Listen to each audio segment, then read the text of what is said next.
Donc aujourd'hui, on va vous parler d'un projet qu'on mène depuis 3 ans avec une communauté autochtone du Québec, qui est la communauté Manawan, la communauté d'Eva, et qui porte sur l'utilisation de l'hospitalisation involontaire dans la communauté. Aujourd'hui, on ne vous parlera pas des résultats de recherche par rapport à ça en particulier, mais je vais quand même faire une mise en contexte pour expliquer en fait l'origine du projet, ce qu'on observe peut-être très rapidement par rapport à ça, et ensuite Eva va discuter en fait de l'utilisation en fait du concept et des conceptions traditionnelles en fait de la santé mentale, conceptions traditionnelles autochtones, pour nous inspirer en fait sur peut-être la manière de faire évoluer le droit canadien et aussi l'autodétermination des communautés.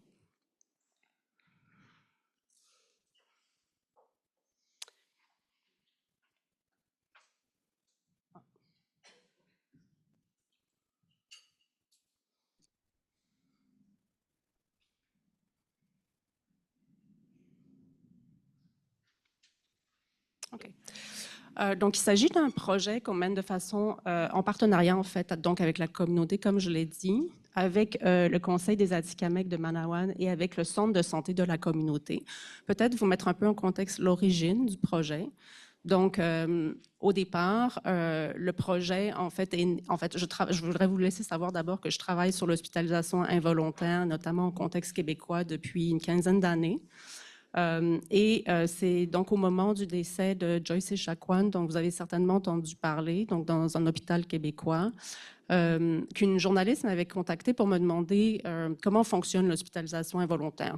Et on commence à discuter de cette question, et elle m'explique qu'à la suite du décès de Joyce Echaquan, elle est allée dans la communauté de Manawan et que les gens lui ont beaucoup parlé de l'utilisation de l'hospitalisation involontaire et que c'était quelque chose qu'elle ne connaissait pas, elle ne comprenait pas comment c'était possible, etc. Donc, je dois dire, et je pense que c'est important de souligner que même si je travaille sur le sujet depuis 15-20 ans, j'avais jamais entendu parler, en fait, des spécificités de l'hospitalisation involontaire dans les communautés autochtones, que ce soit au Québec ou ailleurs au Canada. J'ai communiqué avec plusieurs des partenaires avec lesquels je travaille habituellement pour leur demander s'ils étaient au fait de quelque chose, et personne n'en avait jamais entendu vraiment parler. J'étais nouvelle, en fait, à l'Université d'Ottawa à ce moment-là. C'était la pandémie. Je ne connaissais pas Eva, mais j'ai communiqué avec elle pour lui dire « Est-ce que tu as déjà entendu parler de ça? » Elle-même n'en avait jamais entendu parler. Donc, c'est comme ça, en fait, que le projet a démarré, c'est-à-dire qu'on a rencontré les futurs partenaires de notre projet et c'est vraiment dans la discussion qu'on a réalisé que quelque chose se passait. Mais jusque-là, on avait très peu d'indices, en fait, qu'il y avait quelque chose de particulier. C'est vrai que si vous regardez dans la littérature internationale, vous allez vous rendre compte que, notamment en Australie ou en Nouvelle-Zélande, la surreprésentation des personnes autochtones dans les services psychiatriques, notamment qui vivent la coercion psychiatrique, est documentée. En tout cas, commence à l'être. Mais au Canada, il n'y a rien. Et donc, on a pensé, en fait, développer ce projet, qui est le premier projet canadien de la sorte, en fait, qui cherche d'une part à documenter le phénomène de l'admission involontaire des personnes en psychiatrie dans la communauté de Manawan, d'une part, et aussi un deuxième volet de recherche dont on va vous parler plus aujourd'hui, qui est celui de comment développer des services qui seraient par et pour dans la communauté, qui seraient choisis par, qui feraient sens et qui seraient choisis par les personnes de la communauté. Peut-être juste vous dire de façon très simple, très rapide, puisqu'aujourd'hui on en est à la fin de notre projet, qu'effectivement on peut constater la surreprésentation en fait dans la région des personnes de la communauté de Manawan qui sont amenées par la police à l'hôpital, donc contre leur gré. Et c'est une surreprésentation notable sur le plan statistique.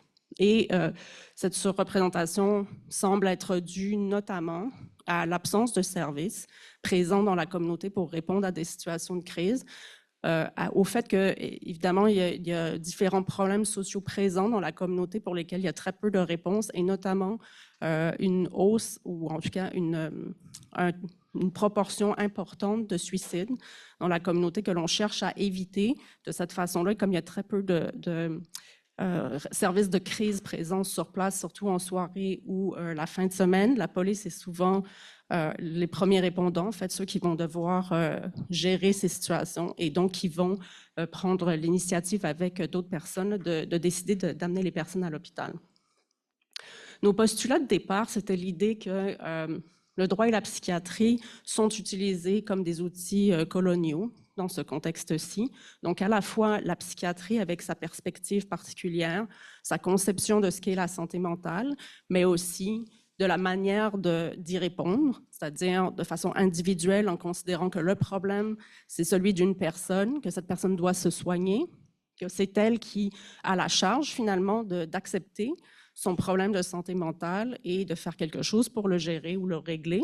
Et le droit, en fait, qui encadre ces mesures-là et qui laisse peut-être très peu de place, en tout cas, c'était notre hypothèse au départ, pour d'autres perspectives que celles, par exemple, de la psychiatrie, des services, en fait, qui sont organisés tels qu'ils l'ont été, qu'ils le sont encore toujours par les colonialistes, on peut dire. Et on souhaitait aussi opter pour une perspective de la santé mentale qui serait beaucoup plus proche, en fait, de la conception autochtone du mieux-être, puisque, comme Eva va en parler, santé mentale n'a pas tellement de sens en contexte autochtone, donc le terme santé mentale comme tel. Et ce qu'on a constaté sur le terrain va dans ce sens-là. Donc, les personnes rapportent que le fait d'être amené à l'hôpital ne répond pas, en fait, à leurs besoins, que ce qu'ils souhaiteraient, c'est une approche qui serait beaucoup plus collaborative, familiale, communautaire, beaucoup plus proche du territoire également. On observe aussi que le cadre légal peut avoir un impact très important, en fait, sur le niveau, en fait, d'autodétermination que peuvent avoir les communautés. Donc, entre une certaine autonomie et puis entre éventuellement l'autodétermination. Donc, on n'entrera pas dans le détail aujourd'hui, mais la comparaison des cadres juridiques, par exemple, du Québec, de l'Ontario et de la Colombie-Britannique montre une différence notable par rapport à ça. Et on en est venu à la question à laquelle Eva va répondre dans sa partie de la présentation, à savoir comment penser santé mentale et comment penser droit à l'extérieur du cadre colonial.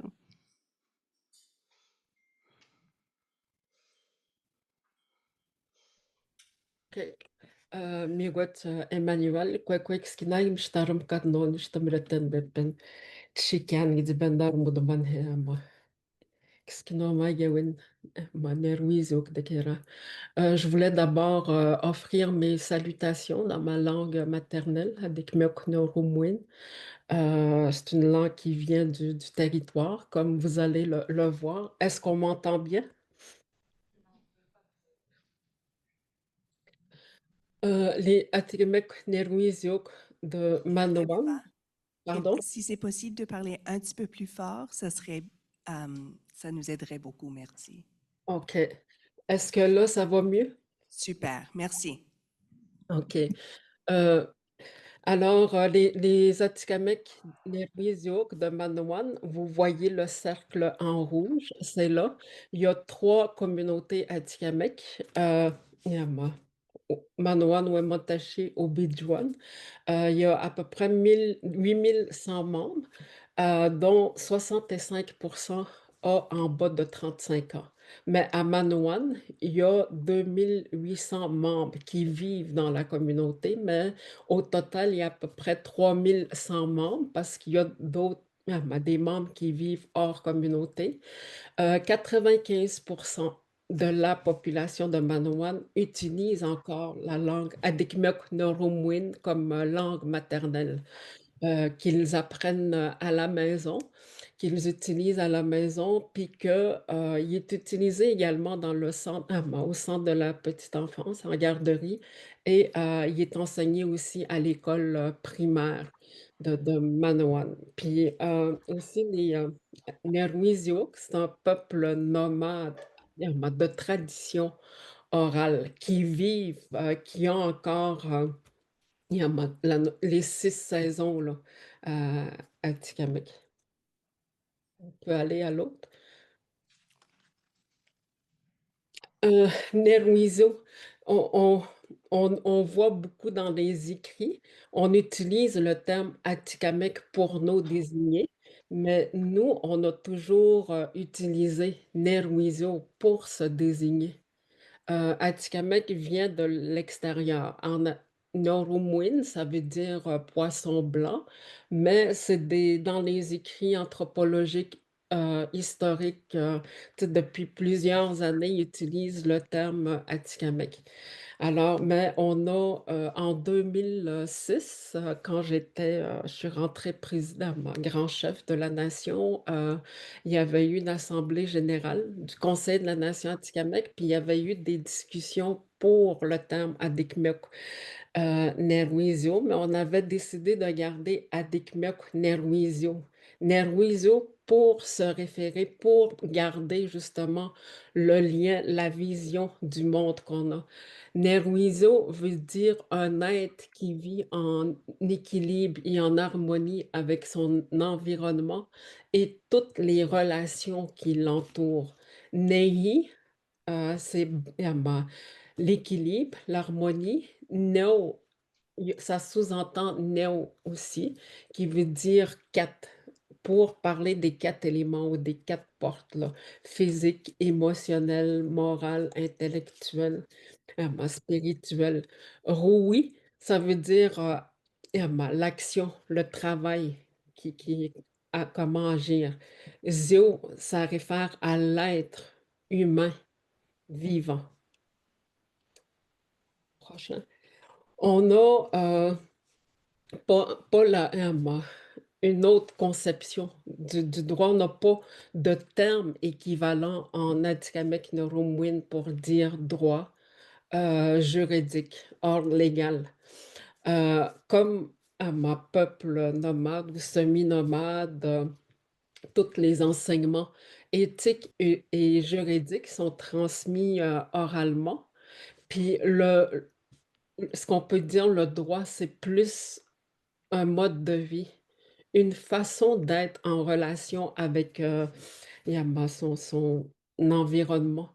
Puis au début, quand j'ai commencé ma recherche là, sur quand j'ai documenté au Big Crosswind, c'est la prise en charge d'un enfant chez les Atikamekw Nerwizok, j'asais avec une personne aînée, gardienne de la langue, Marthe Coco, pour y demander c'était quoi le terme qu'on pouvait utiliser pour le droit. Mais elle m'a demandé, elle m'a posé une question pour me dire qu'est-ce qui est le plus important là, là. Puis ça a pris quelques secondes, j'ai réfléchi quelques minutes, puis finalement j'ai dit Madiwin. Puis elle dit, faites ça. Puis elle dit comment on fait pour préserver Madiwin. Madiwin, ça veut dire la vie. Alors, tu sais, c'était comme ça qu'elle m'a pas donné de réponse, mais elle m'indiquait de réfléchir à partir de ce terme-là. Prochaine. Et tu sais, quand on parle de droit autochtone, loi autochtone, on a une autre ma vision complètement différente. Elle m'a pris l'illustration de ma collègue Amy Craft, tu sais, où est-ce que qui a illustré à partir des sources du droit qui a été identifié par John Burroughs, on voit le droit sacré au milieu qui est vraiment important. Il y a le droit naturel aussi, avec la nature, observer nos relations aussi, qui est important dans le système. Et le droit délibératif, droit positif, ça, c'est l'action humaine, là, quand on parle, quand on discute en cercle. Et le droit coutumier également. Tu sais, c'est tous des comportements inconscients qu'on va adopter. Alors que dans le droit étatique, ben, tu sais, la première source, c'est les lois constitutionnelles, lois ordinaires, décisions, coutumes, doctrines. Prochaine. Et il y a la typologie qui a été développée par John Burroughs, qui parle du droit sacré. Là-dedans, c'est Jamando Rushwewin, les lois du créateur, Ktiatsukanak, les récits de la création, puis Maktikskinormayewina, c'est les enseignements sacrés. Droit naturel, c'est Nutmik. Nutmik, c'est l'univers forestier. C'est là d'où est-ce qu'on vient. Widjanak, c'est toutes nos relations qui font partie, qui vivent Nutmik, puis qui font partie de notre environnement aussi. Il y a le droit délibératif, Waskabiwin, où est-ce qu'on s'assoit en cercle, Kurushwewin, le processus de décision qu'on fait. Droit positif, c'est Ogimawiwin. On reconnaît certaines personnes de la communauté qui ont une autorité, sagesse pour guider, prendre des décisions, là. Tu sais, il y a des mères de clan chez nous, il y a des Kaniranitasky, les représentants au niveau du territoire. Puis il y a le droit coutumier également qu'on dit Oneruiziwin, parce qu'on va agir d'une façon, parce que ça fait partie de notre vision du monde, des enseignements qu'on a appris. Prochain. Alors, en 2023, j'ai proposé un atelier de réflexion sur le lexique juridique Neuromwin puis Madiwin dans la communauté de Manoan pour justement aller nous reconnecter aux enseignements à partir de la langue, de notre langue ancestrale, puis de valoriser aussi le rôle des aînés, des personnes âgées, gardiennes de la langue et des savoirs. Dans la transmission des enseignements prochains.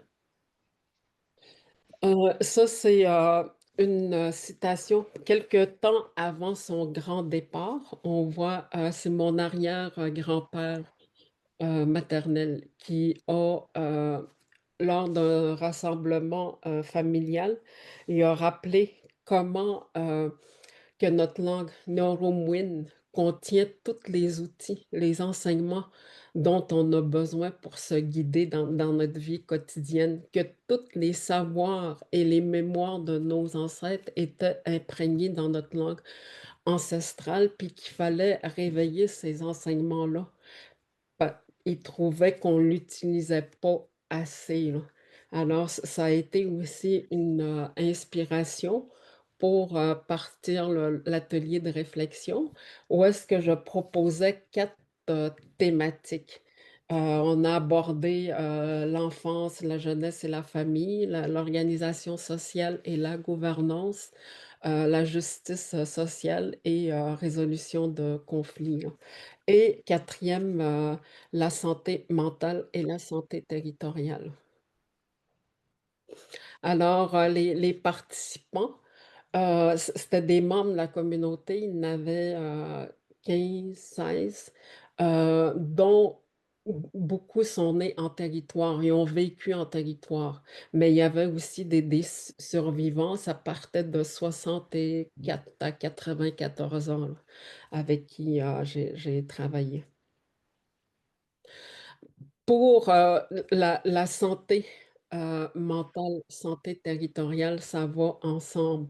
Pendant les ateliers, lors de la quatrième, même dans les autres ateliers, tu sais, il parlait aussi souvent des 4 portes, 4 éléments, comme Miro Madziwin, c'est au niveau physique.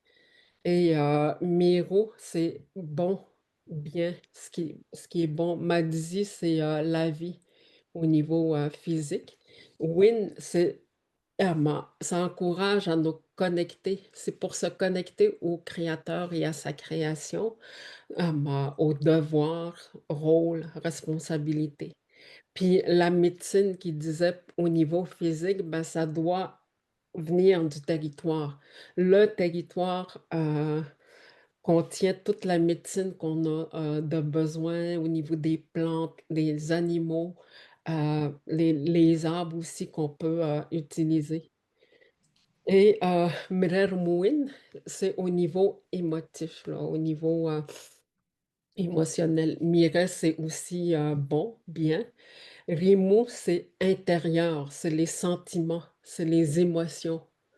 Puis la médecine qui ont partagé, c'est, au niveau de, les chants. Écouter le vent aussi. Je vais juste tasser ici. Puis, les arbres aussi. Aller s'asseoir au pied d'un arbre, puis écouter. Parce que l'arbre parle aussi, le drum. Il y a des, moyens de se purifier aussi avec, l'eau. Marcher sur la terre aussi, et ça calme, ça nous aide là à nous, recentrer. Puis l'autre, Moro Wadiziwin, c'est au niveau moral, intellectuel. Miro, c'est, Yama. Bon, bien. Wadzi, c'est les, comportements, jugements, discernement, capacité intellectuelle. Et l'enseignement, ben, tu sais, c'est beaucoup d'observer la nature, d'aller dans la nature, mais aussi, d'observer, d'écouter. Puis au niveau, Moro-Wasiwin, c'est spirituel. Miro, c'est bon, bien. Wasi, c'est, ce qui est brillant, c'est énergie. C'est ce qui, puis ça, la médecine, c'est avec les, cérémonies, l'enseignement, les enseignements sacrés. Aller comprendre son rôle sacré aussi, ses devoirs, ses responsabilités. Il faut, c'est ça notre mission, ben le don du créateur. Il faut aller se reconnecter avec les enseignements. Heu Aussi, la langue et les savoirs proviennent de la terre-mère, du territoire. On utilise le terme, "kaskertomuina" pour désigner les enseignements, les connaissances, les savoirs. Puis on voit la racine "kaskeri", c'est faire connaître, enseigner. Et il y a Kaskina aussi là-dedans. Kaskina qui veut dire tout ensemble. Puis il y a Aski aussi. Aski qu'on utilise pour désigner la terre-mère, le territoire. Puis Ritamu, c'est, le dire, le montrer, pointer. Yama, tu sais, les enseignements qui viennent du territoire. Wina, on dit win quand c'est au, singulier, mais wina, c'est, au pluriel, les savoirs au pluriel. Connexion au créateur qui nous permettent qui encourage à nous connecter au créateur et à toute sa création pour aller chercher ses devoirs, responsabilités, comprendre, apprendre. Il y a différents processus là, de transmission des des enseignements. Il y a, enseignement, savoir et il y a Skinomagewin. Tu sais, c'est d'aller apprendre nous-mêmes des enseignements, les savoirs et pour assurer leur transmission. Skinomado-Swin, c'est le fait quand tu transmets tous les enseignements.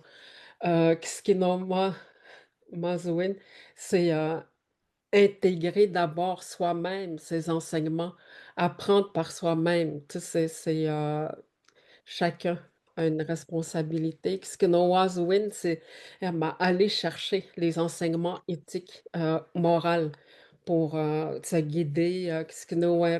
Win, c'est, apprendre par l'exemple des modèles, là. Win, c'est, être un modèle, montrer l'exemple. Prochain. C'est ça, Skinomaya-Win, alors, tu sais, c'est, un peu l'exercice qu'on a fait d'aller, voir chaque racine, là. C'est tout Kaskino, c'est tous les enseignements, là, qui sont connectés au mode de vie, au territoire, qui viennent des aînés. Maguès, c'est de les porter pour assurer la transmission. Puis Win, c'est la connexion au créateur, là. Heu Qu'est-ce que nos Madoso-win, c'est tous les enseignements aussi, mais Madoso, c'est, tu sais, qu'on doit porter pour assurer leur, transmission. Puis ça, c'est des rôles et responsabilités qui appartiennent aussi aux parents, famille. Qu'est-ce que nos Mazo-win, c'est aller chercher. Mazo, c'est intégrer en soi, apprendre par soi-même. Tu sais, il faut, tu sais, que c'est comme, à son rythme.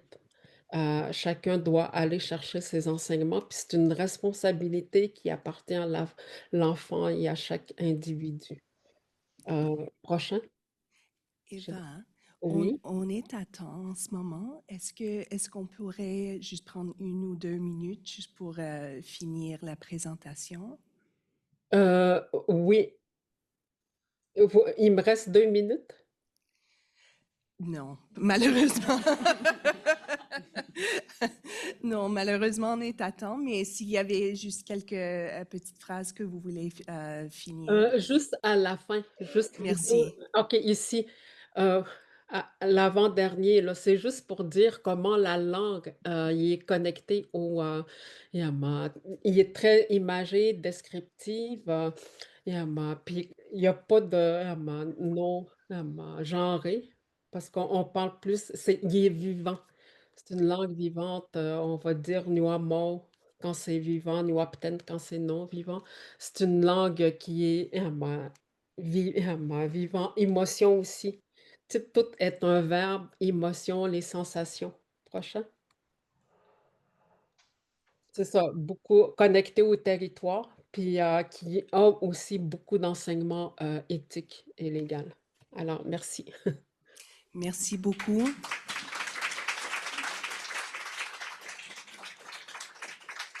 Alors, merci à Emmanuelle et Eva pour cette présentation. Si vous avez des questions, if you have any questions, please take note of them. There will be an opportunity at the end. We're now going to pass along to Tess, who is joined virtually by 2 colleagues as well. So we're going to do our best with the hybrid environment. Thanks for your patience.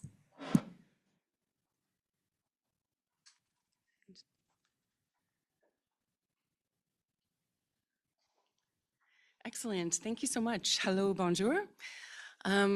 So we're going to start with this proposition that equality is sometimes said to be too difficult. And it being so difficult has made it really easy to dismiss and to avoid the hard work that it requires. And we propose that mental health law in particular has sidelined equality. So Christina and Princess and I want to convince you of the value of an equality lens. And so we're going to do that in 3 parts. Pardon me. 3 parts.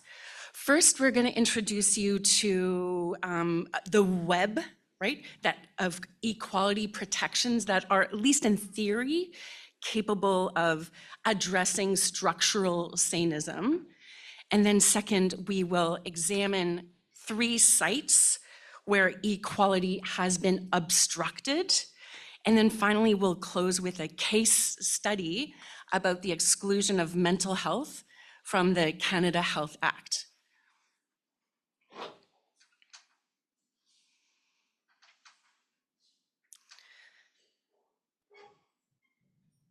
So service users are subject to a complex obfuscating web of laws, which can create uncertainty about where to bring an equality claim, right? This isn't surprising because mental health is governed by overlapping regimes at municipal, federal, provincial government levels. So equality claims can surface in a lot of different types of fora or proceedings. And this can lead to confusion, right? Equality claims could raise or invoke the Charter. Section 15 obviously prevents disability discrimination, but its jurisprudence is fragile. It was added very late into the drafting of the Charter, right? And claims of adverse effect discrimination, particularly important to service users, have struggled until very recently, until Fraser. So service users might also invoke the quasi-constitutional human rights protection, like the code here, second bullet point. It bars against disability discrimination in housing, employment, and most importantly for us here today, services. Bruce Ryder, Professor Ryder, has found that human rights complaints are more likely to succeed than a charter challenge. There are other equality protecting tools, including international law, that also apply, but the problem really here is that the choice of forum where you end up can actually trap a service user between different regimes. So when it comes to challenging unequal coverage, unequal health coverage, it's taken multiple forms, including tort law, class actions, the charter, the code. You know, in its whole, these cases reveal judicial reluctance to create a positive right to new services. For example, Auten, Yes Sheshan, the courts held there that legislatures are not obligated to create new benefits, shielding governments from systemic funding claims. Tribunals have also mirrored this approach. In Brodeur, the HRTO Human Rights Tribunal of Ontario held that the court isn't required to fund every conceivable health service.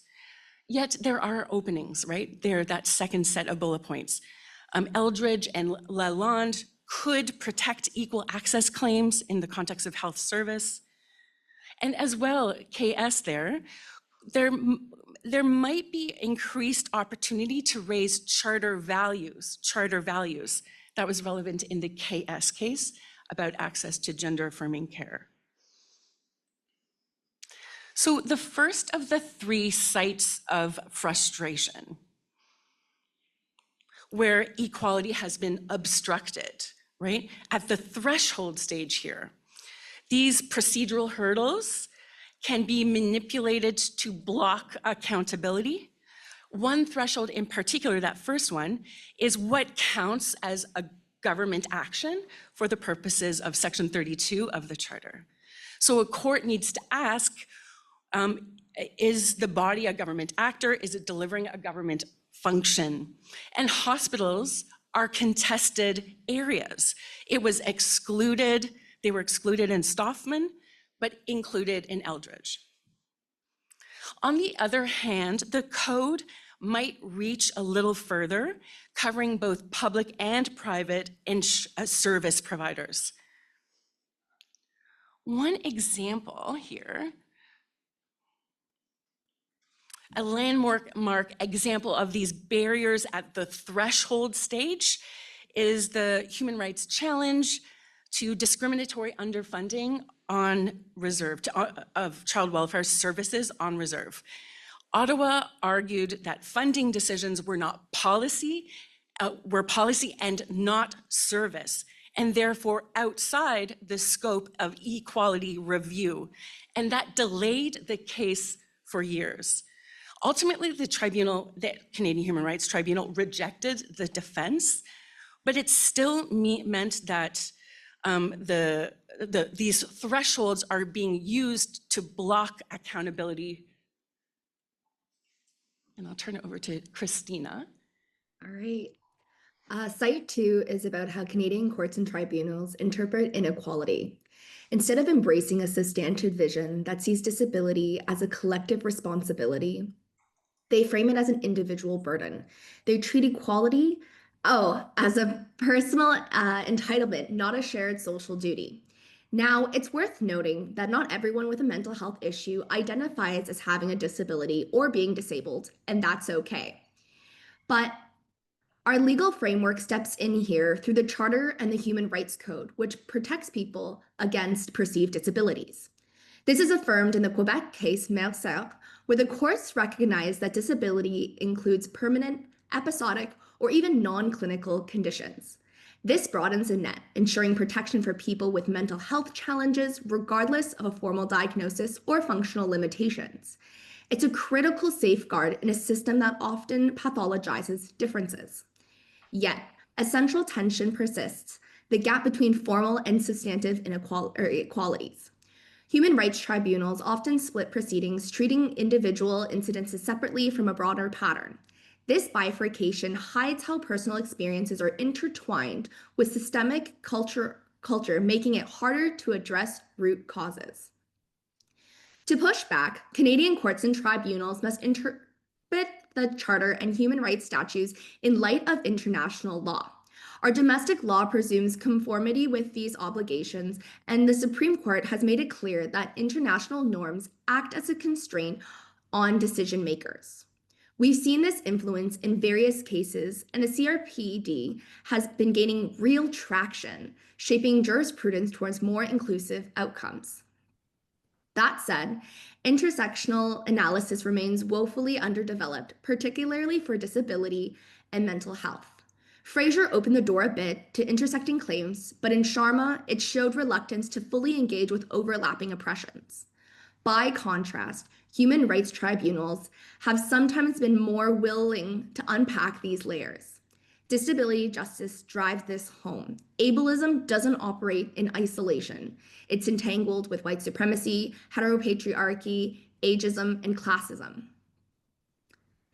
This brings us to the landmark Disability Rights Coalition in Nova Scotia in 2021, which exposes the human rights crisis of institutionalizing people with mental health disabilities. Chronic underfunding delayed community placement, leading to unnecessary segregation.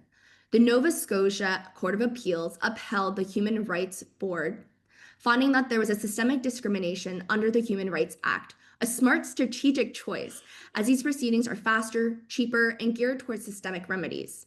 It succeeded where the right to housing case stumbled. Service user organizations intervened in this case to highlight housing role in recovery, but the Supreme Court denied leave. Read together, these cases reveal both the fragility and potential for our equality protections.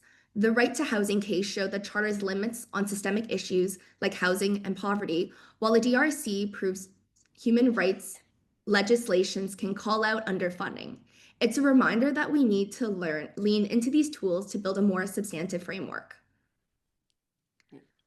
Finally, we look at the third side of frustration, which examines both the limitations and promises of remedies and enforcement under equality law.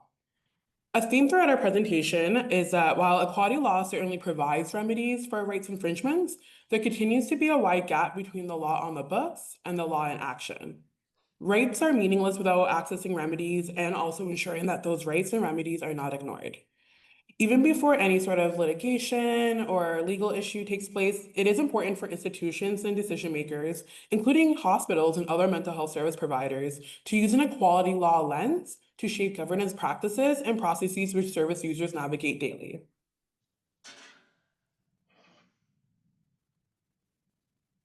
So claimants seeking remedies for a charter violation may rely on two provisions, Section 52 of the Constitution Act and Section 24 of the Charter. Section 52 empowers only the courts and not tribunals or boards to declare laws unconstitutional, suspend laws temporarily, or narrow them in a way which turns a law from being non-compliant to compliant with the Charter or Constitution.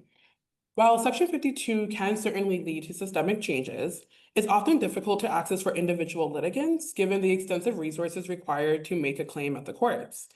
And even when a law is struck down under Section 52, suspended declarations of invalidity or individual exemptions can deny immediate relief.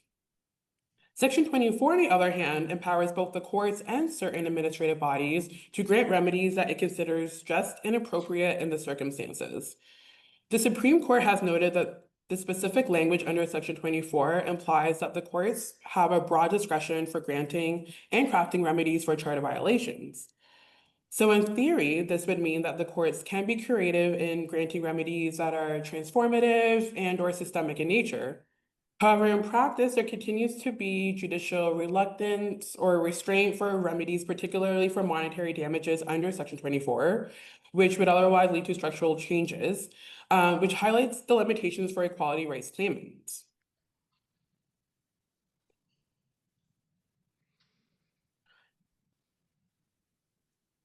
But as Christina discussed with the Nova Scotia case, human rights statutes, on the other hand, do provide broader and often more accessible remedial frameworks for claimants, particularly as such claims can be brought to administrative tribunals, which are designed to offer quicker, less formal, and generally less expensive legal processes for claimants.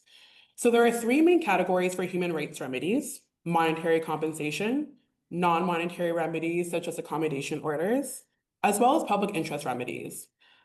Monetary compensations at human rights tribunals have been criticized for being too low to actually deter discrimination, as well as there's been criticisms on the fact that human rights tribunals and bodies cannot award legal costs, limiting its accessibility for low-income claimants who would like to seek representation. Public interest remedies, on the other hand, are designed to prevent future discrimination and promote awareness, such as mandating policy reforms, trainings, or other accessibility measures. These remedies, as I will discuss shortly, offer a powerful tool for substantive equality reforms and remedies, particularly for folks with mental health disabilities. So two cases which illustrate both the potential and limits of accessing systemic equality remedies is John in Ontario, which is a human rights tribunal case filed in 2012, and Francis in Ontario, which is a charter class action case filed in 2017. Both of these cases challenged the administrative segregation, which is the technical term for solitary confinement, of prisoners with mental health disabilities in Ontario. Christina John is a woman with mental health disabilities and cancer who was placed in solitary confinement at the Ottawa Carleton Detention Center for over 200 days. During this period, correctional officers would leave the lights on in her cell for 24 hours a day. She was left in a windowless cell for 23 of those hours. She was forced to sleep on the floor without a mattress. Water access in her cell would be turned off for several days at a time, and she was not given access to her cancer medications. In fact, during this period, she missed a scheduled surgery and chemotherapy and required an emergency mastectomy after being released from prison because her cancer had spread. The Ontario Human Rights Commission formally intervened as a party, and in 2013, a systemic settlement with Ontario was reached, requiring, among other things, mental health screenings for all inmates, individualized treatment plans, staff training, restrictions on segregation or solitary confinement, as well as a study on secure treatments for women. These concerns were reinforced in the subsequent class action, Francis in Ontario. The Superior Court there held that even a single day of solitary confinement for people with serious mental health illness violated Section 7 and 12 of the Charter, Section 12 being cruel and unusual punishment. The Court of Appeal upheld this finding and awarded monetary damages under Section 24 of the Charter, citing Ontario's willful disregard of decades of medical and international evidence on the harms of segregation. While, of course, this was a major constitutional victory, the remedies in Francis were only monetary and did not mandate the broad institutional reforms needed, which the Human Rights Code would otherwise provide or could otherwise provide. The John settlements required concrete systemic measures such as policy revisions, training, and monitoring, while the class action case addressed individual harms without compelling structural change, leaving those remedies more limited. Beyond the recognition that Ontario's conduct breached charter rights, the decision at the class action case did not compel the province to implement broad systemic reforms. By contrast, the John settlement at the Human Rights Tribunal and subsequent orders incorporated measures designed to change institutional practices. What must be emphasized here is that in the class action case, Section 15 was never actually argued. An equality lens could have highlighted both the discriminatory nature of solitary confinement and supported systemic remedies beyond compensation, and overall could have centered the lived realities of persons with mental health disabilities. The other key takeaway is that Section 24 of the Charter can be powerful in acknowledging rights violations, but are often narrow in scope. Statutory human rights regimes, however, explicitly authorize public interest remedies that can dismantle systemic barriers. But at the end of the day, enforcement of those remedies continues to remain a large issue. Non-compliance, political issues, and bureaucratic resistance sends a message that rights of people with mental health and addiction disabilities are negotiable. While robust monitoring and consequences and vigilance from the community support these remedies, landmark victories like John and Francis risk leaving underlying structures of discrimination intact. But recognizing the gaps and weaknesses is the first step to strengthening enforcement as we look to future substantive equality challenges. And now I'll turn it to Tess to talk about the exclusion of mental health services from the Canada Health Act. Thank you, Princess. Thank you, Christina. So a final case study just before we wrap up. So here we apply an equality lens to the exclusion of mental health from the Canada Health Act. So when the Canada Health Act was enacted, it was meant to guarantee universal single-payer coverage for medically necessary services. However, insured health service was defined narrowly. It was limited to hospital and physician care only, leaving out community-based mental health and addictions supports like counseling, psychotherapy. They fall out of the coverage. And the CMHA and others have warned persuasively that this exclusion undermines the Canada Health Act's equity and universality goals. There's also political momentum here. The NDP did prepare a bill to extend the Canada Health Act reach to mental health, though it was deleted. But things are changing. So what we have done here is we have offered an equality analysis in two parts. We use the Section 15 analysis, although the specific test will depend on which forum a service user will end up at. I mean, even if you are at a human rights tribunal, there is cross-fertilization between the code and the charter's tests. But here, is there a distinction? While the CHA doesn't explicitly say no mental health coverage, its design clearly draws a distinction, a disability distinction. It also disproportionately harms persons with disabilities who already face intersecting disadvantages, like Christina was saying. They're forced to rely on private insurance or out-of-pocket payments. And equality jurisprudence is clear that they reject this physical mental health distinction at step one. At step two, however, does the distinction reinforce, perpetuate, or exacerbate disadvantage? We propose that this exclusion relies on sanest presumptions that such care is less essential, less urgent, less deserving of funding. Mental health care then becomes discretionary, non-core, and it also institutionalizes this kind of like two-tier system, right? Where there's automatic coverage for physical health, but discretionary gaps when it comes to mental health. This design also leads to chronic underfunding because mental health falls outside or appears to fall outside of, at least in the largest part, the guarantees of the Canada Health Act. Provinces don't have a lot of incentive to invest in community-based programs. It leads to inconsistent coverage across regions, wait times balloon, and coercion fills those gaps, fills the gaps led by decades of chronic underfunding, including in the upstream social determinants of mental health. And the consequences of that are predictable. People are left with no care until they reach crisis. They're pushed into coercive interventions, such as involuntary hospitalization, that are costly and harmful. International law, here that second bullet point in the third part there, supports this kind of analysis. The CRPD that Christina mentions guarantees parity in mental and physical health. And Canadian courts increasingly rely on equality rights in the context of international commitments.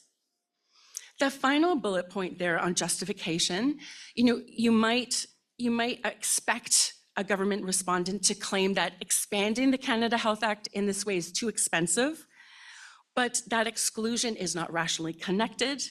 It undermines the CHA's own stated goals, and any short-term savings are outweighed by harms, deepening inequalities.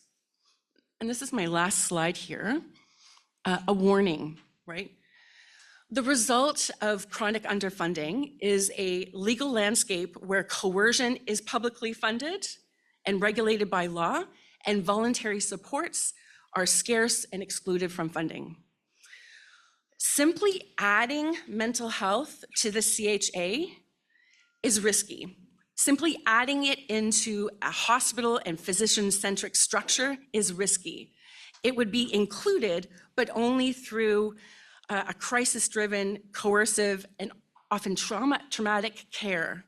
So we're worried about a situation where mental health gets shoehorned into the mental health, the CHA and its medicalized framework. Expansion instead has to go beyond the old model, has to do something different to restructure coverage in a way that guarantees the upstream SDMH. So please be in touch. We want to hear your thoughts here. Our key takeaway, just as a reminder, is that equality in mental health law has been elusive. At times, it's a site of opportunity, but others, it's a site of disappointment for service users. And in a way, equality kind of appears everywhere, but actually nowhere. Courts might focus on protecting from interference or autonomy while sidestepping the more, quote, difficult equality implications of chronic underfunding and structural sanism. Prince has talked about the charter and the code and how capable they are of advancing equality if applied with ambition. And without that ambition, though, equality protections end up ringing hollow. Thank you.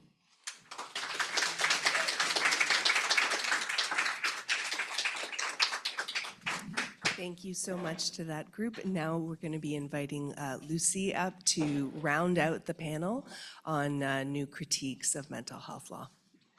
Welcome, Lucy.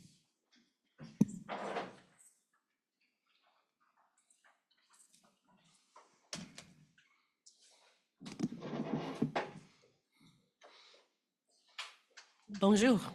Thank you for those great presentations to my fellow panelists. I want to get started just by having a word about nomenclature. I'm predominantly going to use the word service users to describe people on the receiving end of services, but I'll also use other terminology like disability, psychiatric survivor, and MAD.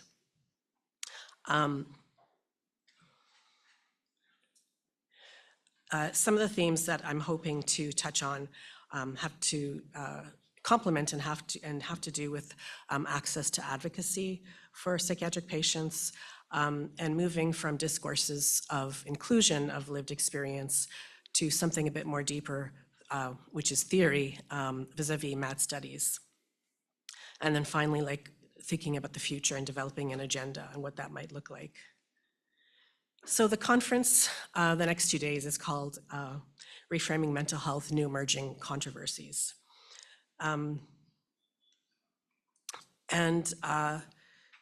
This is an important theme to explore at this juncture, I think, that we find ourselves. And definitely in my work in a service user-run organization, I do a lot of advocacy and also sort of frontline type work, including hearing from people who are in the hospital. And so I get a lot of feedback based on people's experiences and a lot of complaints.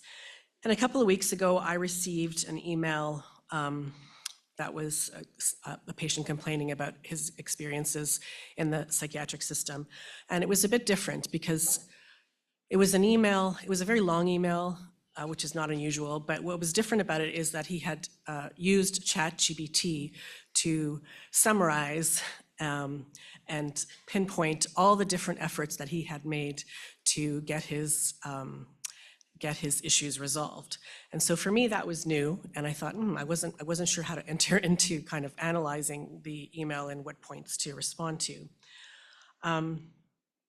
So those things, that's new. And the other thing that's new is that I where I used to only get calls from people in hospitals across Ontario, I'm starting to get a lot of calls from relatives and friends of people who are in corrections, wanting to know what's happening with them.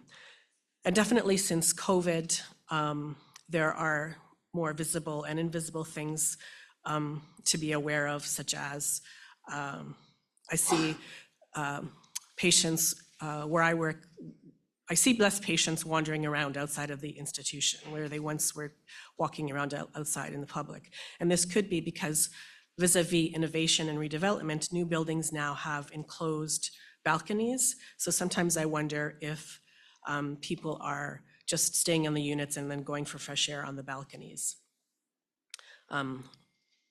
So there's a bit of an elusiveness there. So as we think about like critical reframing and emerging mental health concerns, of which there's plenty, we're going to hear about medical assistance in dying. We're going to be hearing about climate change with our keynote. There's also the change in documentation practices vis-a-vis e-health, and not only clinicians and hospitals becoming more conscious of how they're documenting, so it's less biased and prejudicial, but also patients now participating in their own documentation practices. And of course, there's the artificial intelligence challenges and opportunities. So as we have this conversation in the next 2 days, I hope that we can keep the focus multifocal. And I think about using the analogy of a camera lens, one that captures both a long shot, looking at these broad emergent issues in the landscape, and also close up to see what's still happening in the immediate, often overlooked day-to-day experience of patients. And so in the next few minutes, I just want to talk about the close-up perspective through a check-in of sorts about how people are able to currently access information when they're involuntarily committed in a hospital. And specifically, I want to use the case example of access to justice, looking at examining the role of the Ontario Psychiatric Patient Advocate Office. So in order to meaningfully understand the current role of the Ontario Patient Advocate Office, or the PPAO, it's important to briefly revisit a bit of its origins because it's connected to my talk. The establishment of the PPAO emerged from a variety, from first of all, the recognition that people were vulnerable when they were detained prior to 1980. And there was urgent need to safeguard people's rights because they had none. So currently, if you're locked up, the PPAO is often the first point of contact when you're seeking help. Its central role is to provide rights advice, ensuring that patients are informed of their legal status and the implications of their detention, and avenues available to them for challenging and navigating the circumstances within the health system. So I want to talk about where things are at with PPO. But I also want the audience to remember that we need to find ways to do these conversations in solidarity with community, in engaged ways with service user communities, but also to ramp up like our critical thinking, particularly in the current state that we find ourselves in, which is the carceral shadow state, where the asylum and the panopticon is not simply siloed in an institution, that it's moved outside of institution and extends into people's homes and even into public spaces now. I was just reading in the news yesterday, some people in Toronto got arrested because they were in an encampment. So carceral shadow state, which is a phrase that I've adopted from a very important recent paper from Emmanuelle called Rights Against Abolition, which I recommend because it sort of lays out the different ways that this coercion continues today and is urgent. But adding to that, also challenging the way that we have historically been talking about lived experience and inclusion of lived experience. So in the good old days of rights violations, in the 1970s and early era of deinstitutionalization, basically, there were people didn't have rights, and They didn't even know why they were being locked up. And it was through a variety of forces, but the one that I'm passionate about is the service user movement and psychiatric survivor activism as a complement to other things that were going on in government and policy and law. Because these movements provided political energy for consciousness raising, for naming and identifying very specifically what people were experiencing. And it was during this time that advocacy arose as the needed response for systemic neglect and harm. And so in this image, in this slide here, these are images of a magazine that was from 1980 to 1990, which was a service user magazine that was documenting different things that people were experiencing. And this was important because it was not only naming things that were going on and finding ways to do consciousness raising and diffusing this across different sites, across different hospitals. I remember talking to a patient many years ago who had been in the system a really long time, like over 30 years, and he was what was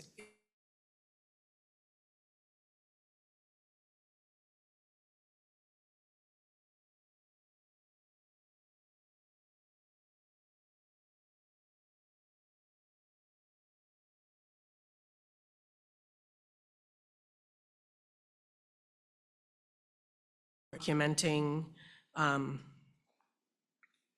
became very important. And so when I'm talking about this, I'm also doing it to acknowledge that integrating this work in and of itself and this legacy of history and archival memory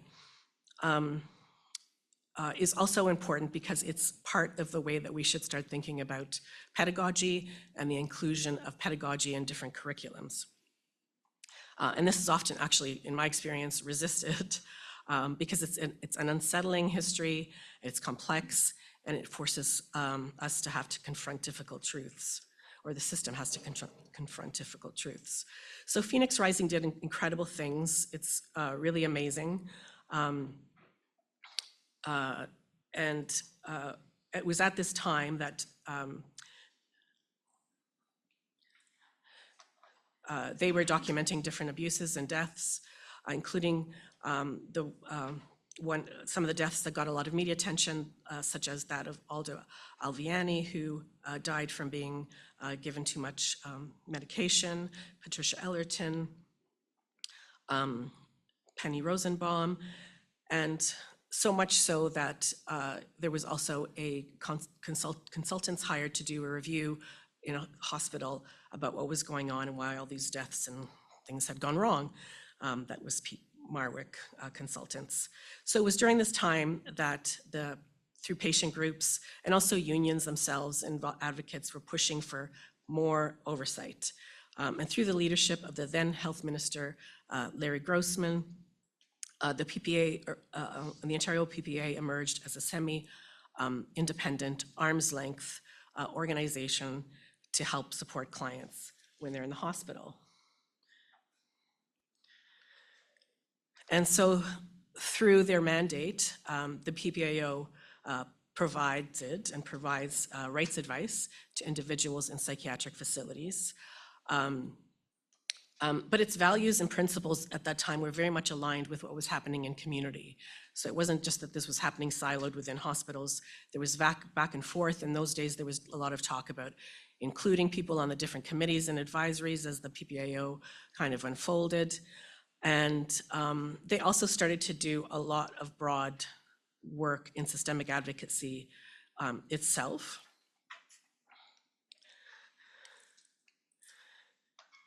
And this was garnering some media attention, which seems funny now when I read this Toronto Star article of 1982 that says, wow, advocates are promised for mental health patients. Or geez, Ontario is going to allow patients to challenge court, to challenge their detention.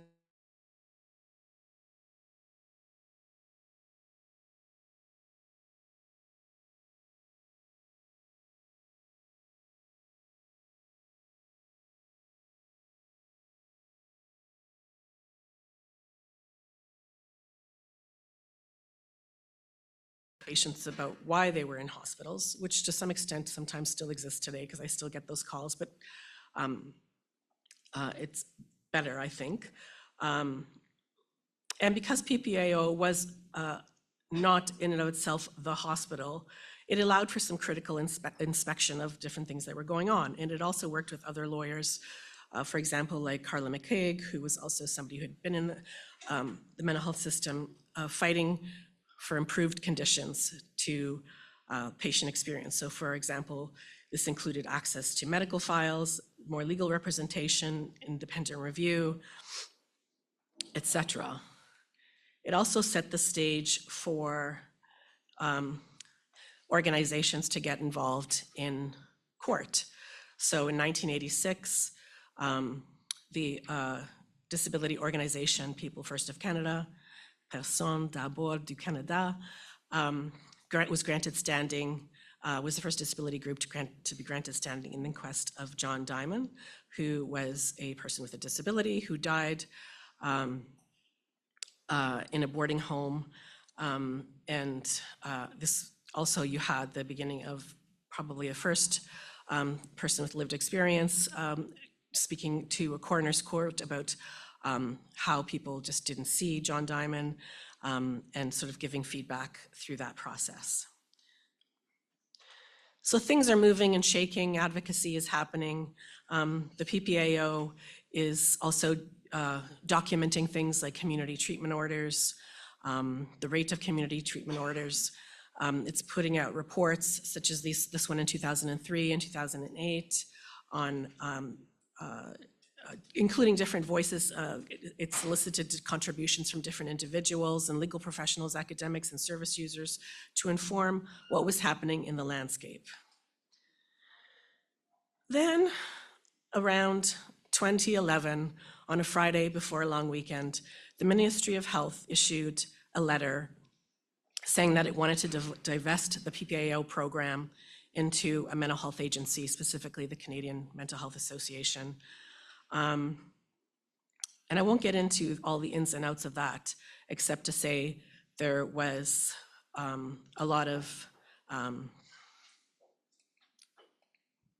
I keep forgetting to change my slides, divestment, protest. So there was a lot of resistance and protest to this because it was seen as a conflict of interest to be moving a program into a mental health agency that also delivered mental health services that were considered coercive, some of those services. People rallied together to stop the divestment. And it was quite a beautiful thing because I think for me, it demonstrated people from different areas, different professions, academics, service users, mental health agencies, et cetera, coming together because they cared and they wanted to stop that. It even brought back, letters from Ted Ball, who was one of the first founders, et cetera. So this political pressure intensified. It did actually also happen during a time that there was an election on the horizon, and so that might have been a factor, well, it was a factor actually, as to why it wasn't divested. And the PPAO did not get divested into Canadian Mental Health Association. So that's great. And in their work, as I said, they were doing a lot of different things. They were advocates at 10 hospitals. They also had counsel as part of their staff complement. There were, as I said, published annual reports, discussions, legal interventions, responding to international incidents such as like people being barred from crossing the border, standing in inquests, and there had always been a bit of an unfulfilled vision of wanting to do more, of wanting to move into community and do more advocacy.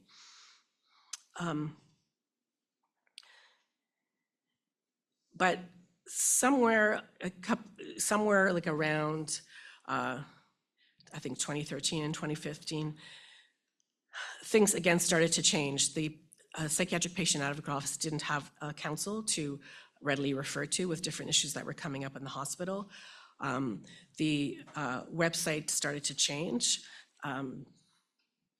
It used to look like this. It used to have robust information for patients to look up different forms, also different things that the patient advocate office was doing. And it went sort of from that, and it changed over time to this, and then that's what it looks like now. So it's pretty, I mean, there's still information there, and it still has some forms and stuff that people can look up. But it doesn't do the work that it used to do, and it certainly doesn't do the systemic advocacy that it used to do.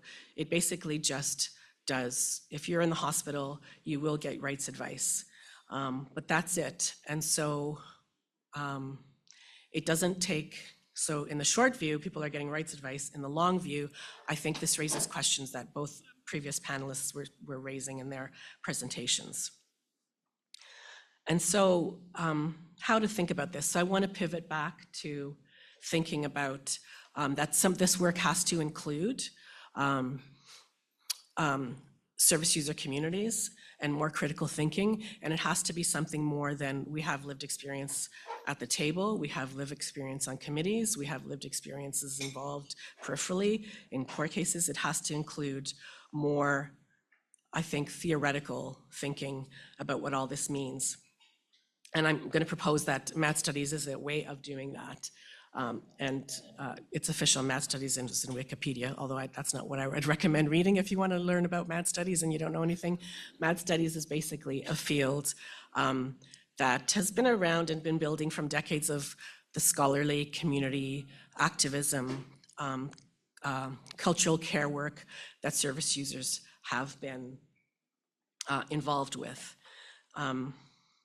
And I propose this because I think what Mad Studies can add as a theoretical framework is the same thing that disability studies added to legal reform work, our critical race theory added to legal reform work, and that it's actually a mistake not to engage with Mad Studies and to think about the implications of what this means theoretically, what legal reform means to communities, especially with all new emergent things that are happening.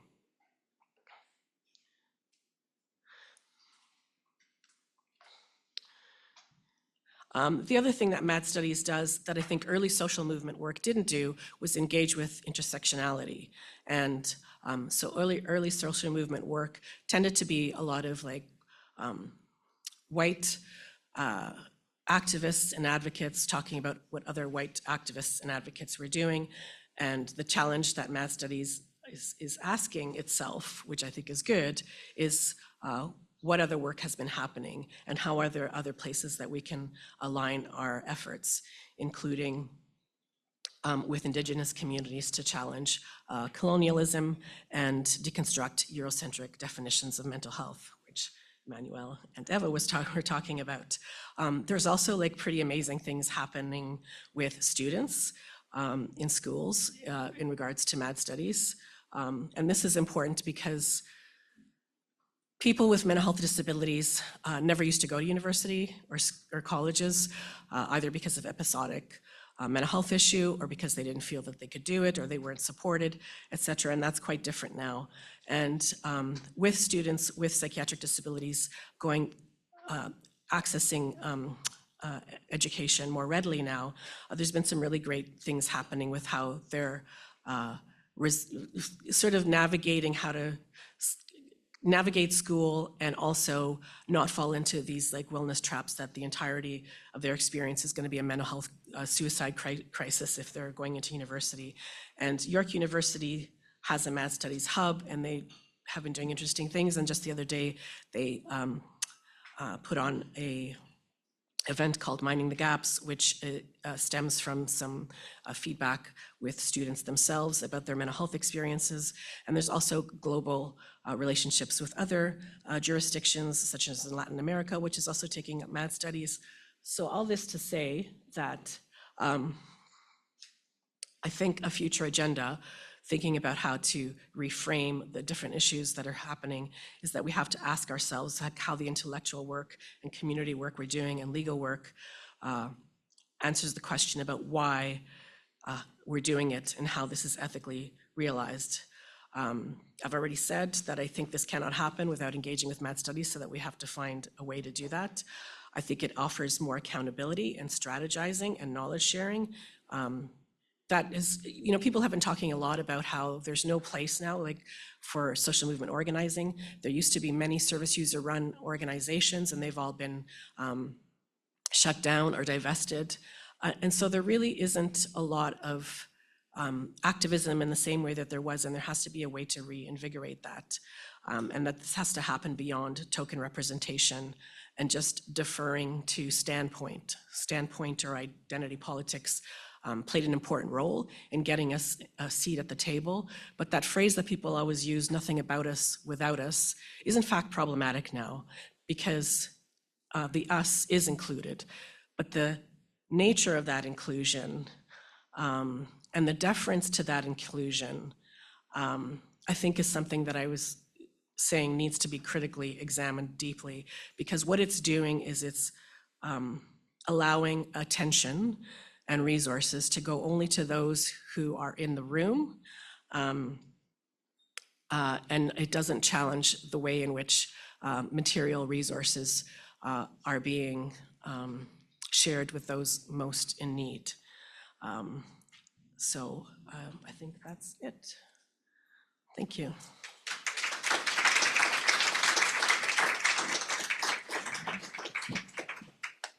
Thank you so much, Lucy. So I'm going to invite the panel members to come up and join us at the table. Those who are online, if you wish to turn your camera back on to participate in the couple of minutes that we have for question and answer. Okay, so we do have a bit of extra time.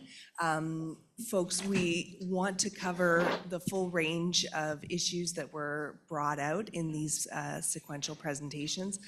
Incredible depth there and range, so invite folks to come up to the microphone and begin the dialogue. Okay, I see somebody's on their way.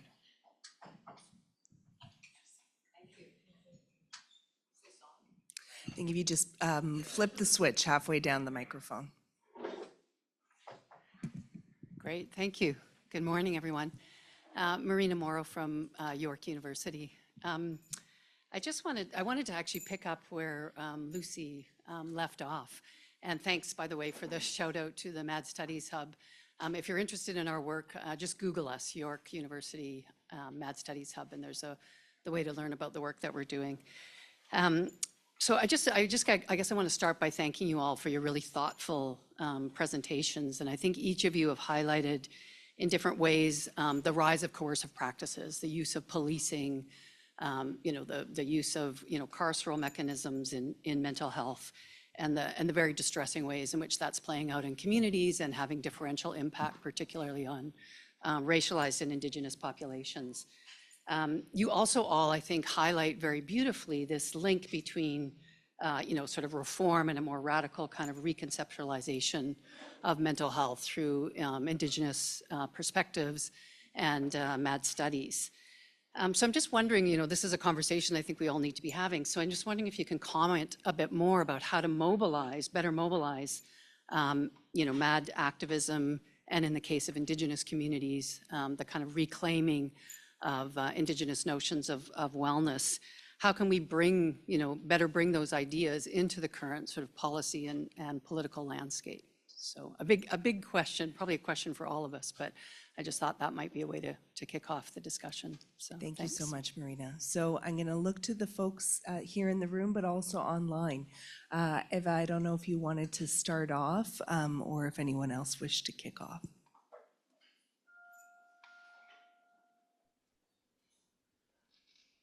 Emmanuelle, perhaps I can put you on the hot seat. You have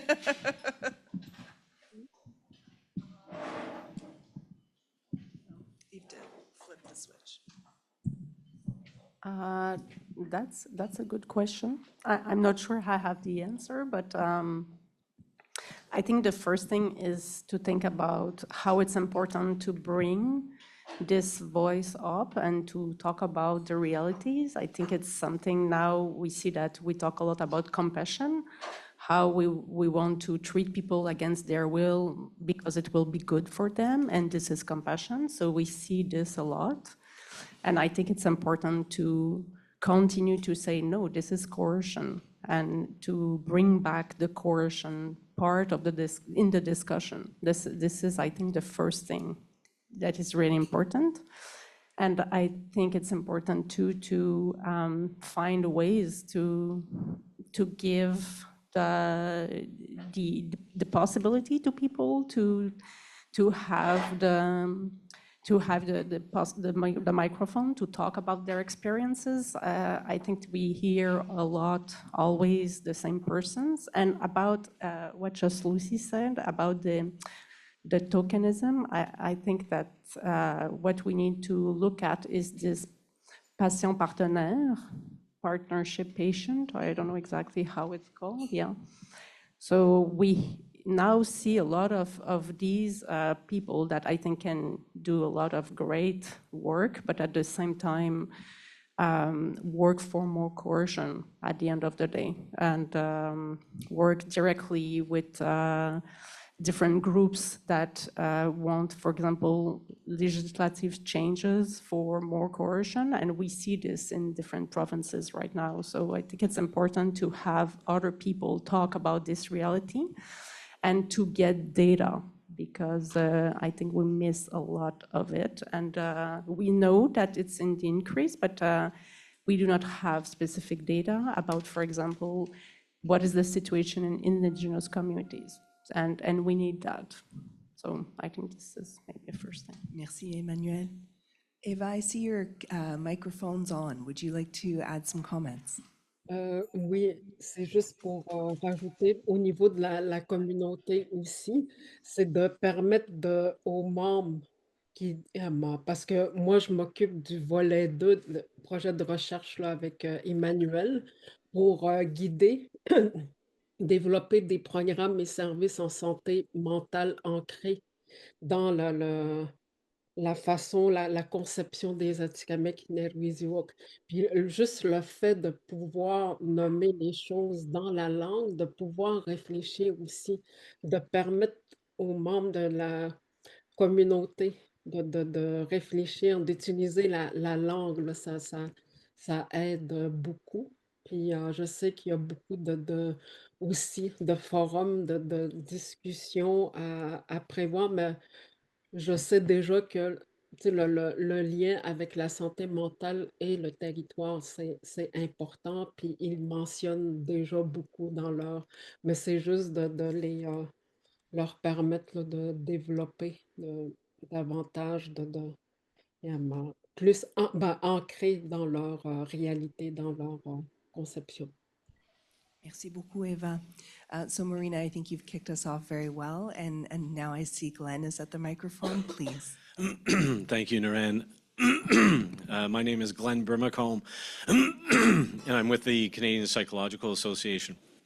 I just wanted to provide a little more of a nuanced comment around the presentation on the Canada Health Act. And I think it's really important to understand the Act is very narrowly prescribed in the context of physicians and hospitals. So when you look at physicians, mental health services are embedded within the Canada Health Act, and it's covered under the definition of what is medically necessary. So psychiatrists, general family practitioners, they provide, whether it's assessment, consultation, psychotherapy, counseling, it's all there. It's publicly insured. They bill for it on a fee-for-service basis. On the hospital side of the issue, the historical issue there is that under the definition of what is an acute care hospital, psychiatric hospitals are not included. So whether we want to relitigate that discussion, the issue is really more and more around how do we increase the array of qualified mental health professionals to access public funding to improve access to care. To me, that's the bigger issue on the table. So we can debate about whether the Canada Health Act is the right tool, and I lean towards it's probably not.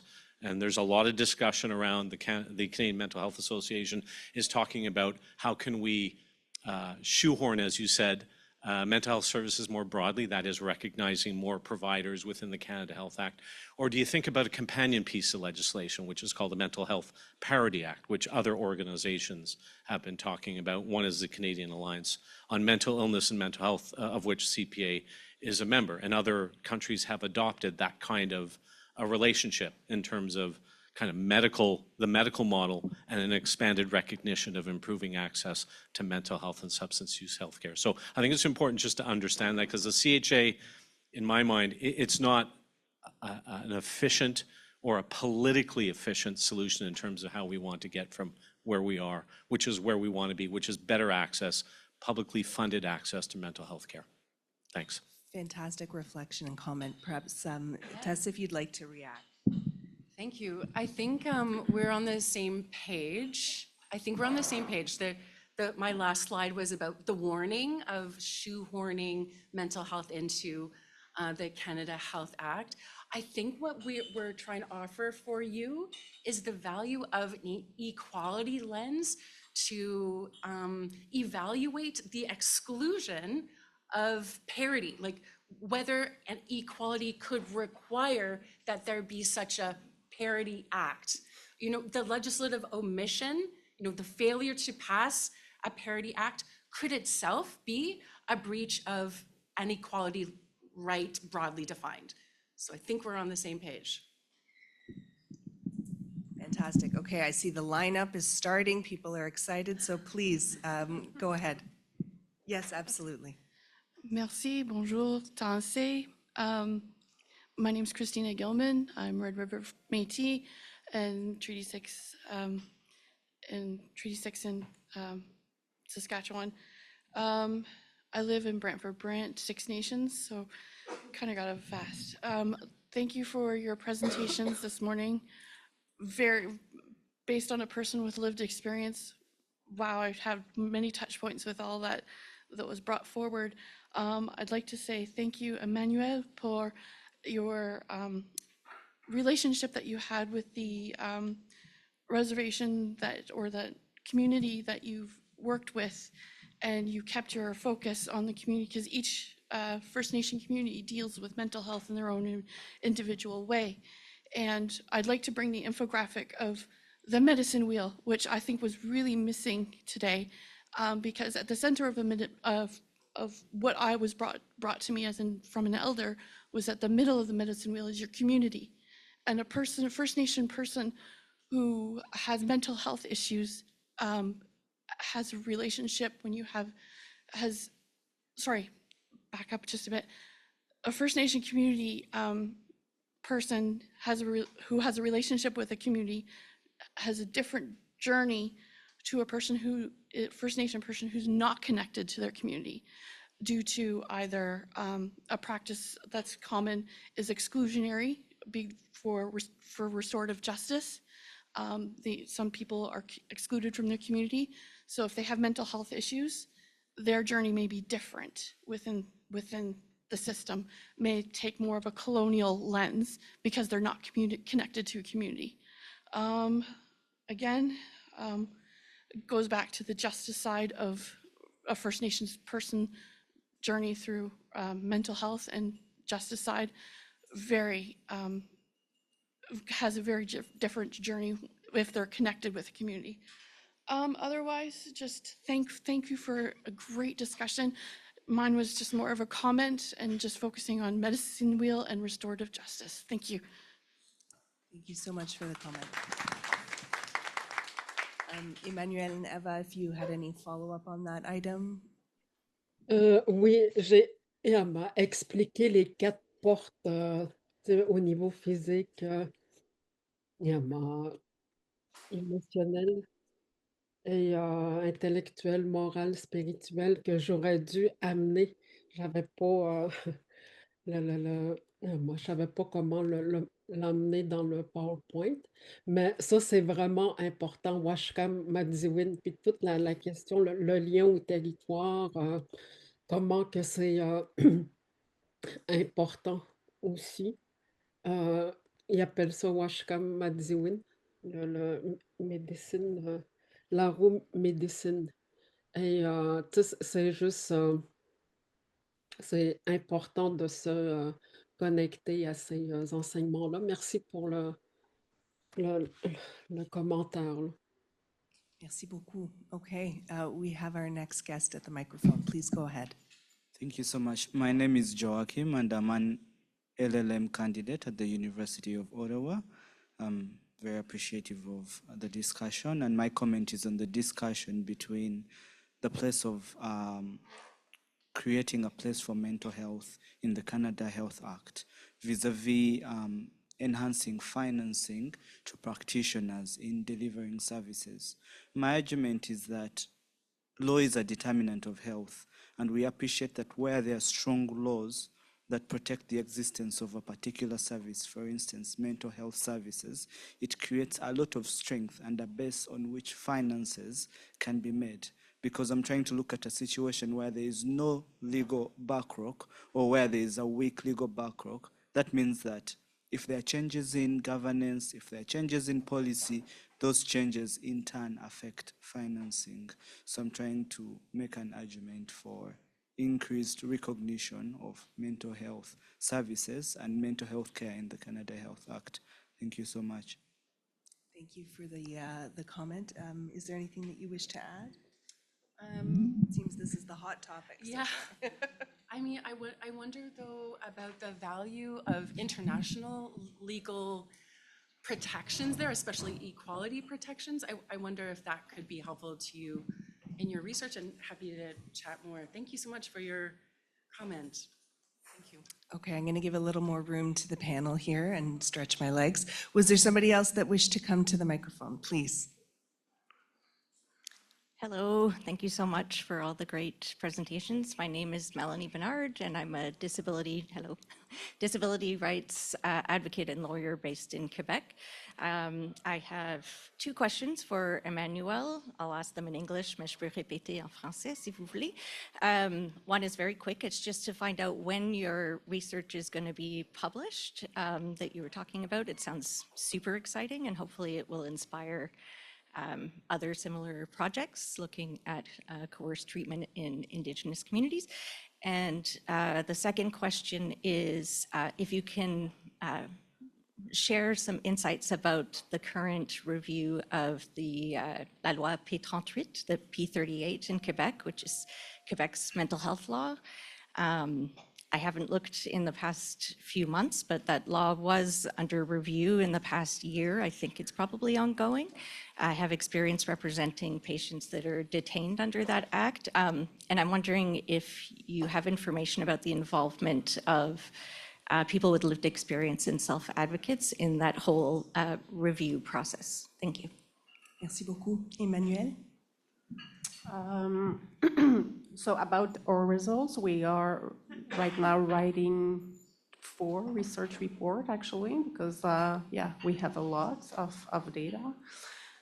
One on cultural safety, the other on the application of involuntary admission in the community, the third one about the legal frameworks, and the fourth is about what Eva talked about, so des ateliers qu'elle a fait.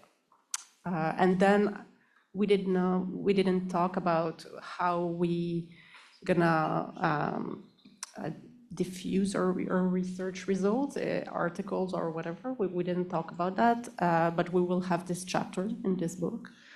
I don't know if Eva wants to say something.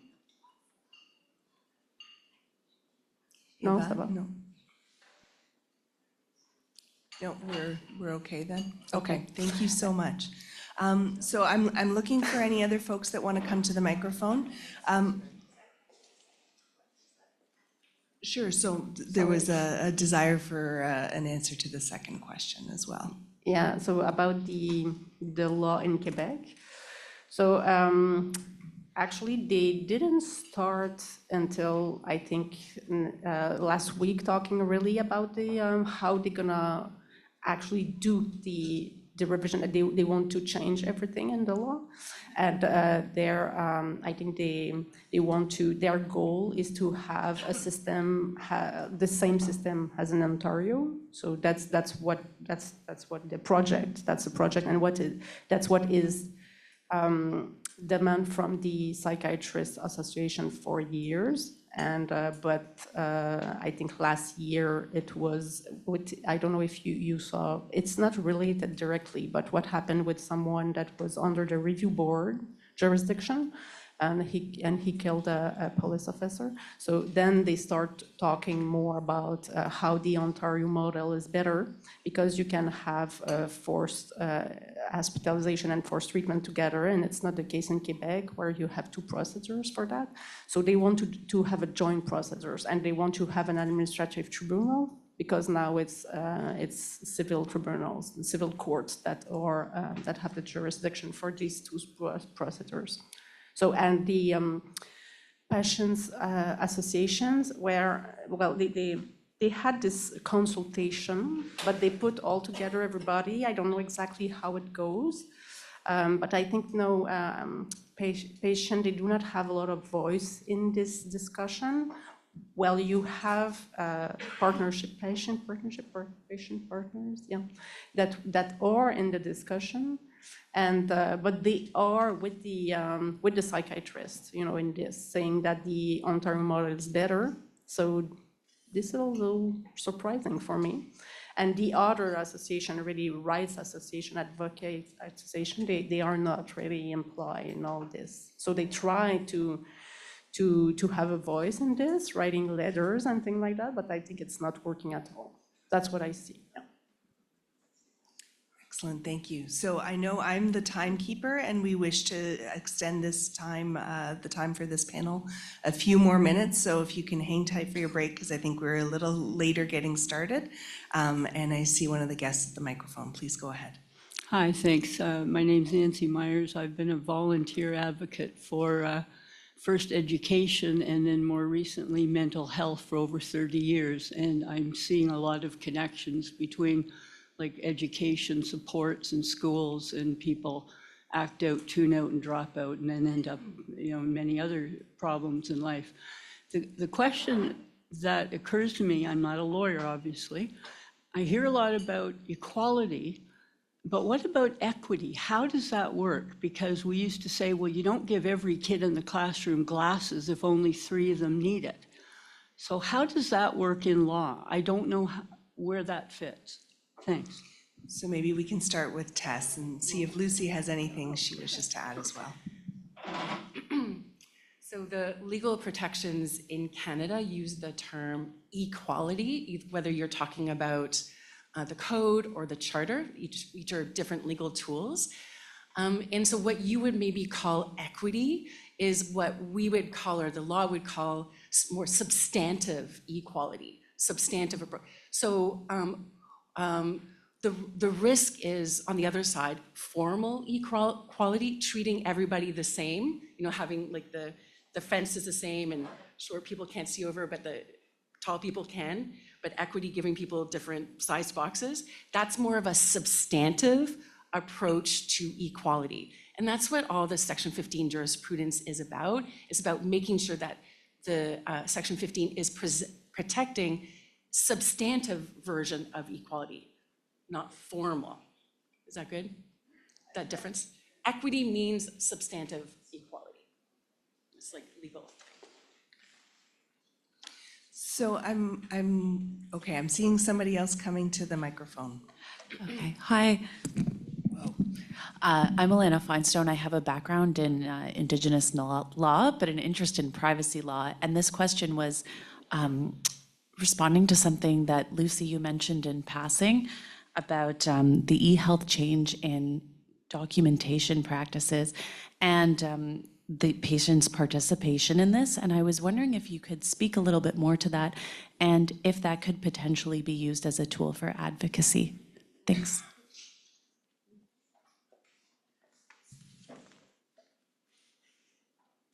I think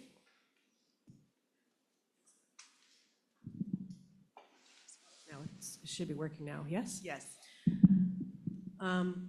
I think in theory it might be more beneficial because there's transparency about looking more carefully at the way the words, the language the framing? Is it fact-based?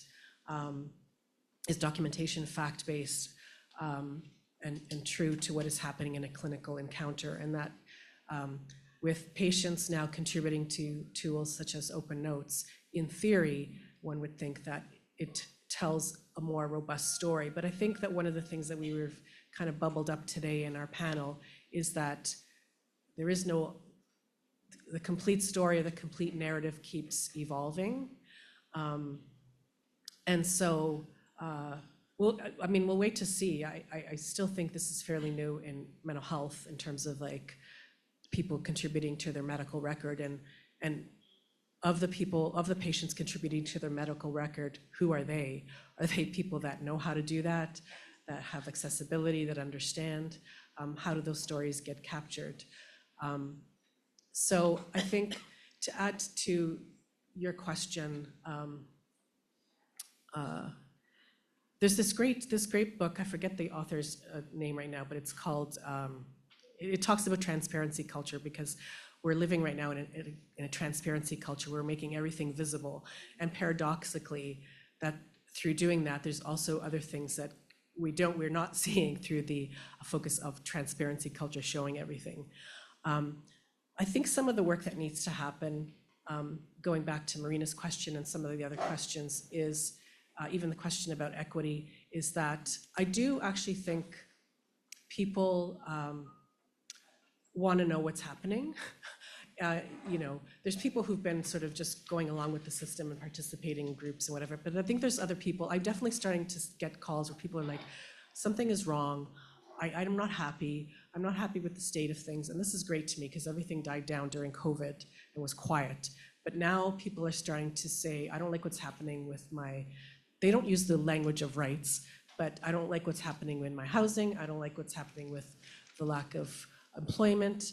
And so I think we need to move back to my point about we need to start thinking about theory,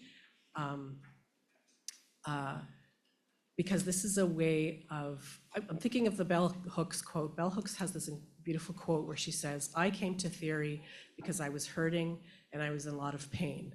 And it was through theory that she and others started to develop like a framework for what was happening to Black women in particular. I think that we've gone to people with mental health experience to hear about their hurting, their pain, but we haven't flipped back to engage with theory. So when we're talking about ideas like equity and equality, we have to not keep asking people, how are you being discriminated against? How does it feel like to be sitting on a housing list? What does it feel like when you talk to your lawyers? Do you think the justice system works? We need to stop asking those questions and instead do some capacity building and community consciousness raising where we are now, instead of just doing inclusion, inclusion, inclusion. I think the shift needs to happen too. We need to do capacity building so that people have the words and the language to describe the situation they're feeling they're in now. So, and I see that there may be another guest coming to the microphone, but I did want to give a chance, Christina, Princess, if there's anything you wanted to weigh in on. I know you're in the virtual environment here, but just given the question around what kind of impact there may be in terms of technology in future advocacy work. And if you don't want to chime in, that is fine too. So is there somebody else coming to the microphone? Thank you. And I think we've got time for perhaps two more, and then we'll wrap it up. Hello, my name is Sam. Thank you for the presentation. I'm a volunteer at ACAO, African Canadian Association in Ottawa, and at the same time a volunteer at CHUO, that's the radio station of University of Ottawa. I have two questions for the panel. My first question is, as actors of this sector, what are the kind of bridges you are trying to build for the next generation? When I'm talking about the next generation, I'm talking about me and people of my age. Because the reality is that the conception and the idea that you have for mental diseases and inequality is not the same as us. due to the fact that the world is changing. So I'm asking this question because I really want to get interested in this topic because it is essential to practice what we are learning right here today in our day-to-day basis in order to improve the world. The second question is, how can we access to this kind of information and documentation easily, especially on the presentation of Lucia? Because I'm in Ottawa for 4 months, I've rarely seen this kind of information pasted on walls or such kind of information screen. But I can see ads, iPhone, food, shoe, dresses. Are they more important than just the topic are we talking today? I don't think so. So how can we get easily this information and the right information, I mean, because you know that the world is saturated with information and it's very difficult to differentiate good information from fake information. Thank you. Thank you. Thank you. So great question to inspire discussion, zooming out, as was earlier mentioned, on intergenerational kind of perspective here. So does anybody wish to take this one? And then we've got one more coming to the microphone, I believe. I think it's a great question. Is this on again? Yeah. I think that's a great question. And one of the things that I'm trying to do, because I'm older now, is actually listen very carefully to what the next generation of activism is doing and not impose strategies. I think like we can share knowledge, but to try to really be open and listen, because I actually think the next generation is doing amazing things. And we can see that through some of the organizing that people are doing. I mean, even so there was some work done in Toronto where students were organizing to topple down statues that they felt that were racist. So the people are doing incredible work. Students are doing incredible work, and the next generation is doing incredible work. And you're right, I think we need to make sure that we're giving people a range of things to choose from in order to draw from, to narrate their experience.